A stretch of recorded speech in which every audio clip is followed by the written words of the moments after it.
Samarqand viloyati hokimi Aziz Boboyev Xitoy Xalq Respublikasidan tashrif buyurgan Shenzhen Huasing Invest Group kompaniyasi rahbari Zhao Yubin boshchiligidagi delegatsiya bilan uchrashuv o'tkazdi.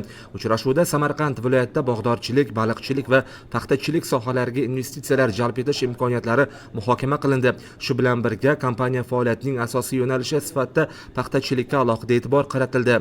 Shenzhen Huasing Invest Group paxta yetishtirish va uni qayta ishlashga ixtisoslashgan. Hozirda kompaniya mutaxassislari 1 gektar yerdan 60 sentnerdan ortiq hosil olishga erishmoqda. Kelgusida esa bu ko'rsatkichni 90 sentnerga yetkazish rejalashtirilgan. Investorlar aynan shunday ishlab chiqarish ko'rsatkichlari asosida Samarqand viloyati hududida loyihani amalga oshirish niyatida.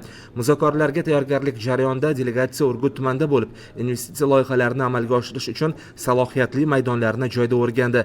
Mehmonlarga turizm va qishloq xo'jaligini rivojlantirish, shuningdek yaylov yerlaridan foydalanish uchun istiqbolli hududlar taqdim etildi. Bu esa rejalashtirilgan tashabbuslarni kompleks tarzda amalga oshirish imkonini beradi.